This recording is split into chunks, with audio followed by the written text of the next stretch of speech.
진짜 이 개방감 하나만으로도 충분히 가치가 있는 차입니다. 진짜 미쳤어요 이 차는. 자, 이렇게 좋은 점이 많이 있었지만 당연히 이 차에 좀 아쉬운 부분도 있었습니다. 여러분 반갑습니다, 따식입니다. 자, 오늘의 일반인 시점 카리뷰는 시트로행의 그랜드 C4 스페이스 투어러 차량입니다. 자, 지금부터 일반인 시점에서 그랜드 C4 스페이스 투어러 차량이 어떤 차량인지 알아볼 텐데, 이 차량은 시트로행에서 2박 3일간 시승 기회를 주셔가지고 일반인 시점에서 제작이 되었고, 일반인 시점이기 때문에 좀 더 디테일한 영상은 전문가분들의 영상을 참고해 주시면 감사하겠고, 저는 그냥 여러분들이 이 차를 탔을 때 어떤 좋은 점과 어떤 아쉬운 점이 있는지 그 부분에 대해서 이야기해 드리도록 하겠습니다. 자, 일단 이 모델 자체가 처음에 한국에 들어왔을 때 14년도에 그랜드 C4 피카소라는 이름으로 들어왔었는데, 7, 8년 전에 만들어진 디자인 치고는 굉장히 예쁘다고 생각이 됩니다. 물론 뭐 디자인적으로 호불호가 다 있을 수 있겠지만, 제 개인적인 느낌으로는 뭐 디자인은 꽤나 예쁘다 이렇게 말씀드리고 싶네요. 측면부에서 이 차량을 봤을 때 조금 눈에 띄는 거는 A필로 쪽에 창이 굉장히 크게 들어가 가지고 이 밖에서는 잘 모를 수도 있는데 안에서 봤을 때 시야감이 굉장히 좋습니다. 네, 그거는 일단 들어가서 한번 보여드리고, 그 다음에 휠은 17인치가 들어간 휠이고 미슐린 타이어가 들어갔고, 휠의 디자인도 차와 굉장히 잘 어울리는 그런 휠이라 볼 수 있고, 이 차체에 비해서 17인치 휠이면은 조금 작다 생각할 수도 있는데, 연비나 효율적인 면을 따졌을 때는 적당한 휠이 들어갔다고 생각하고, 그리고 또 눈에 띄는 거는 휠 베이스가 비슷한 크기의 차량에 비해서 굉장히 큽니다. 그렇게 해서 실내 공간을 더 잘 뽑아냈고, 자, 그리고 이번에는 후면부로 한번 가보도록 하겠습니다. 자, 후면부의 모습은 전면부는 조금 유선형에 가까웠다면은 후면부는 약간 좀 박스카 같은 일자로 뚝 떨어져 가지고 전면부랑은 조금 다른 모습을 볼 수가 있고, 그 다음에 쪽을 보시면은 C자 형태로 리어램프가 들어간 모습이고, 그 다음에 C4 스페이스 투어러라고 이름이 박혀 있습니다. 그리고 이번에는 트렁크를 한번 열어서 트렁크 사이즈 한번 보여드리도록 하겠습니다. 트렁크 여는 거는 당연히 전동식으로 들어갔고요. 일단 이 차량은 7인승으로 들어와 가지고 이 밑에도 시트가 있거든요. 이 시트가 이렇게 있고, 이 시트를 빼는 방법은 그냥 이렇게 들면은 시트가 빠집니다. 자, 이렇게 시트가 올라와서 7명이서 앉을 수도 있긴 한데, 성인이 앉기에는 다리 공간이 너무 좁아 가지고 성인이 뒤에서 앉기에는 조금 힘든 모습이 보이고, 그 다음에 여기도 올리면은 의자가 또 나오고, 접는 방법은 이 빨간색 당겨 주시면은 자연스럽게 이렇게 시트가 싱킹이 되어서 감쪽같이 없어집니다. 그렇게 했을 때 트렁크 공간도 굉장히 잘 나오고, 그 다음에 2열을 폴딩하면은 이 차가 차박하기 진짜 좋은 차인데, 차박 관련해서 영상은 저희 채널에 오시면은 디테일하게 들어가 있으니까요, 그 영상을 참고해 주시면 좋을 것 같고, 일단 뭐 트렁크 모습도 굉장히 넓은 모습이 나옵니다. 자, 그리고 이번에는 2열의 모습은 어떤지 보여드리도록 하겠습니다. 2열은 보통 차량들과는 다르게 6대4가 아닌 1대1대1 방식이 들어가 있어서 3명이 앉았을 때 독립적인 시트에 앉을 수 있어서 좀 더 편안할 수도 있고요. 실내로 들어왔을 때는 운전석을 제가 굉장히 편하게 세팅했음에도 불구하고 무릎 공간은 2개 반 정도가 나오는 무릎 공간이 나와서 굉장히 편안하고, 그 다음에 시트 뒤에는 이렇게 간단하게 간식 같은 거 먹을 수 있는 테이블이 있어가지고 뭐 먹을 때도 편안하게 먹을 수가 있고, 그 다음에 머리 공간은 제가 키가 177인데 손바닥이 하나 들어가는 그런 공간이 나오고, 3열에 앉아볼까 생각을 했는데 제가 앉기에는 굉장히 힘들 것 같고, 초등학생 저학년 정도의 아이들이 앉을 수 있는 그런 사이즈라고 봐주시면 감사하겠고, 그 다음에 이 차가 좋은 게 파노라믹 글라스 루프가 들어가서 열리진 않지만 개방감이 굉장히 좋습니다. 뒤에 있어도 전혀 답답하지가 않습니다. 또 재미있는 거는 보통 2열에는 2개 정도 설치할 수 있는데, 이 차량은 총 3대를 설치할 수가 있습니다. 이런 부분에 대해서는 다자녀 부모님들이 굉장히 좋아할 것 같네요. 그리고 2열에서 조금 아쉬운 거는 뭐 USB 충전 포트나 이런 거는 없어서 조금 아쉽긴 한데, MPV 차량답게 2열에도 송풍구가 있고, 그 다음에 햇빛을 막아줄 수 있는 카 커튼도 있어가지고 햇빛을 좀 더 막아줄 수 있고요. 그리고 또 이 차의 재밌는 것 중에 하나는 이 매트 밑에 이렇게 수납장이 있어가지고 캠핑이나 그냥 자동차 타고 다니면서 아기자기한 용품 넣고 다니기 편할 것 같습니다. 양쪽에도 다 있어가지고 이런 수납장은 조금 재미있는 부분 중에 하나인 것 같습니다. 그리고 만약에 7명이서 탄다고 했을 때 2열로 가는 방법은 여기 레버 있는데 여기를 당겨 주시면은 자, 이런 식으로 의자가 접히면서 3열로 들어갈 수가 있습니다.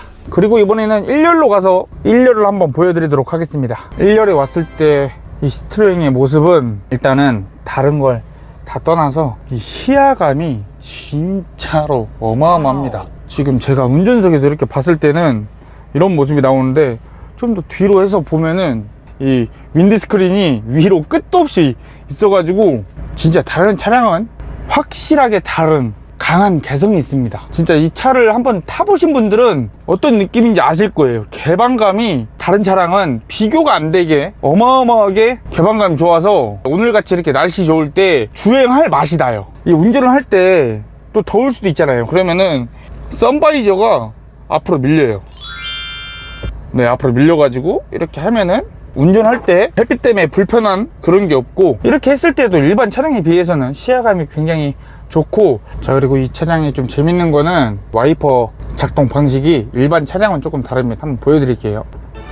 자, 이런 식으로 일반 차량은 와이퍼 두 개가 한쪽으로 이렇게 왔다 갔다 하는데, 이 차량은 가운데에서 바깥으로 작동이 되기 때문에 다른 차량하고는 달라가지고 좀 재미있고, 그 다음에 지금 이 차의 연비가 제가 137km보다는 좀 더 탔는데, 리셋을 한 기준으로 137km 정도 탔을 때 연비가 100km를 갈 때 6.8L 정도 소모했다고 나오는데, 시동을 켜놔가지고 계속 떨어지는 상태이긴 한데, 이거를 계산했을 때는 약 14.7이었나? 그 정도 연비가 나와서 연비적인 부분에서는 타는 내내 조금 만족스러운 편이었습니다. 그리고 이 트림을 좀 바꿔보면은 5039km를 탔을 때 연비가 6.5L에 100km를 간다고 나와 있거든요.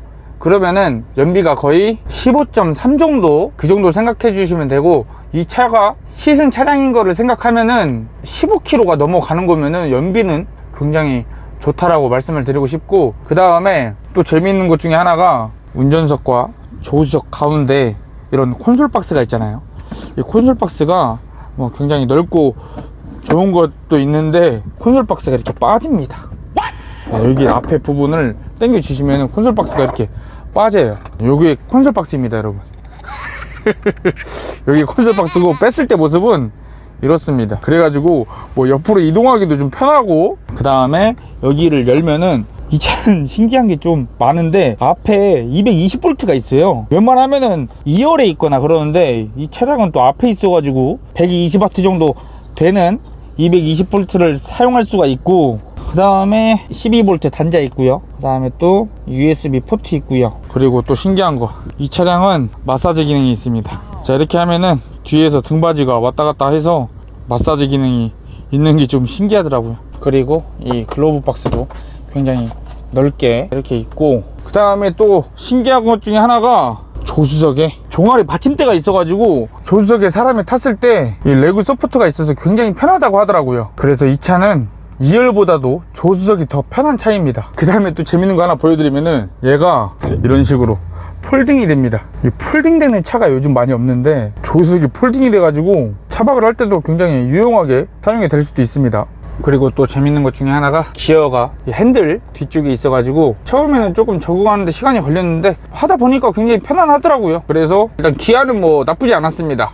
실내에서 이 정도 보여드리고, 이번에는 제가 한 200km 정도 주행을 한 것 같은데, 200km 정도 주행을 하면서 느낀 이 차의 좋았던 점과 조금 아쉬운 점에 대해서 이야기해 보도록 하겠습니다. 일단은 이 차를 타면서 좋았던 부분 중에 하나는, 타보신 분들은 진짜 공감을 하실 거예요. 앞에 시야감이 뻥 뚫려 있어가지고 운전을 할 때 굉장히 편안하게 운전을 할 수 있었던 게 굉장히 좋았던 부분이고, 이 차는 진짜 시야감만으로도 충분히 가치가 있는 차이긴 합니다. 진짜 이 개방감 하나만으로도 충분히 가치가 있는 차입니다.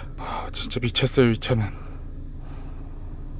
그 다음에 좋았던 부분 중에 하나는, 제가 오늘은 안 보여드렸는데 저희 채널에 오시면은 이 스페이스 투어러의 차박 테스트 영상이 있거든요. 이 차는 진짜 차박을 위해서 만들어진 차예요. 프랑스에도 차박이 있는지는 모르겠지만 아무튼 차박하기에 굉장히 적합한 차고, 이 차 타시는 분들은 무조건 차박을 해야 됩니다. 차박을 안 하면 손해예요. 아무튼 차박적인 부분에서도 굉장히 큰 메리트가 있는 차고, 그 다음에 좋았던 부분은, 제가 연비 생각을 하지 않고 한 200km 정도를 주행했는데, 연비가 15 언저리 왔다 갔다 하니까 뭐 연비 생각을 하고 운전을 했더라면은 공인 연비인 15.2km보다 훨씬 더 잘 나올 것 같고, 그래서 연비적인 부분에서 생각했을 때에는 굉장히 만족도가 좋은 차였고, 그 다음에 이 차의 엔진이 디젤 1.5L가 들어가 있는데 차 크기에 비해서 좀 약하다고 생각을 했는데 전혀 약하지 않았고, 물론 힘이 넘쳐 흐르진 않았지만 그냥 일반적인 도로에서 다닐 때는 제 기준에서는 부족하지 않았습니다. 그 다음에 또 장점 중에 하나는, 저 같은 경우에는 거의 저 혼자 타거나 아니면은 여자친구랑 차를 타고 다니는데 조수석에 종아리 받침대도 있고 해가지고 여자친구가 조수석에 탔을 때 굉장히 편안하다고 하더라고요.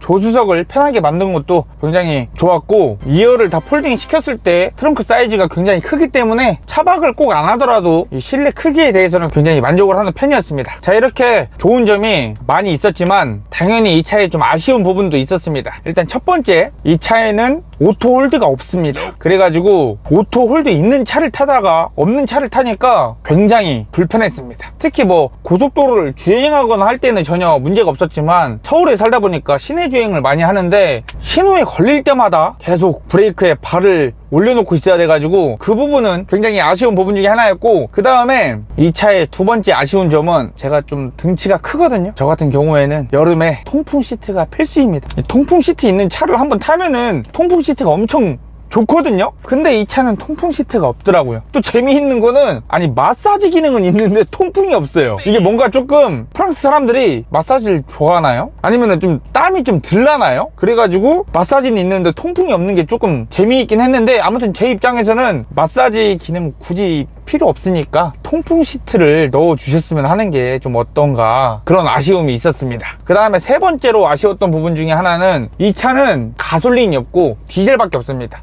저 같은 경우에는 뭐 디젤 차를 타기 때문에 디젤에 대해서 거부감이 없었지만, 가솔린 타시는 분들은 디젤에 대해서 조금 거부감이 있을 수 있거든요. 근데 이 차는 정말 좋은데 엔진이 디젤 엔진이라서 좀 고민이 되시는 분들도 있을 것 같아요. 아무튼 그래가지고 선택권에 가솔린이 없는 게, 가솔린을 좀 추구하는 분들에게는 좀 아쉬운 부분이라고 생각이 들고, 그 다음에 아쉬운 거? 또 뭐가 있을까요? 일단 제가 타면서 느낀 아쉬운 점은 이런 것들이었고, 그 다음에 또 이제 구매자 입장에서 좀 아쉬운 부분 중에 하나는 아마도 이 차의 가격대가 아닐까 생각이 됩니다. 가격대가 이제 샤인팩으로 했을 때 4,500만 원이 넘는 가격은 구매자 입장에서 조금 아쉬울 수도 있는 부분이 아닐까, 그런 생각을 해보았고, 그 다음에 뭐 타고 다니면서 막 크게 불편했던 건 없었던 것 같습니다. 차량 크기 괜찮았고, 저는 무엇보다 이 시야감이 진짜로 마음에 들었고, 그리고 이 자동차의 고정관념을 조금 깨준 차량 같아요. 예를 들어서 뭐 콘솔 박스가 꼭 고정이 돼 있어야 된다는 법은 없고, 와이퍼가 꼭 한쪽으로 움직여야 된다는 법도 없고, 계기판이 핸들 뒤에 있어야 된다는 법도 없고, 뭐 여러 가지로 고정관념을 깨준 차량이라서 좀 창의력을 발휘해야 되는 직업이라면은 굉장히 매력이 있는 차 같습니다. 진짜 이 차는 매력이 있어요. 정말 또 재미있고. 아무튼 일반인 입장에서 제가 2박 3일 동안 한 200km 정도를 주행하면서 느낀 장단점은 이런 것들이 있었고, 혹시 이 영상을 보시는 실제 차주분이 계신다고 하면은 실제 차주분 입장에서는 또 어떤 게 장점이고 어떤 게 단점인지 댓글로 남겨주시면 감사할 것 같습니다. 자, 그럼 이것으로 시트로행의 그랜드 C4 스페이스 투어러 일반인 시점 리뷰를 마무리하도록 하겠습니다. 혹시 재밌게 보셨다면 구독과 좋아요 한 번씩만 눌러주시고, 저희 채널에 오시면은 자동차에 관련된 다양한 영상만 있으니까요, 많이 보러 와주시면 대단히 감사하겠고, 오늘 하루도 흥나는 하루 보내시기 바라겠습니다. 여러분 감사합니다. 안녕. 이 차의 전체적인 느낌이 뭔가 조금 실용성이 있는 그런 차인 느낌이 많이 납니다.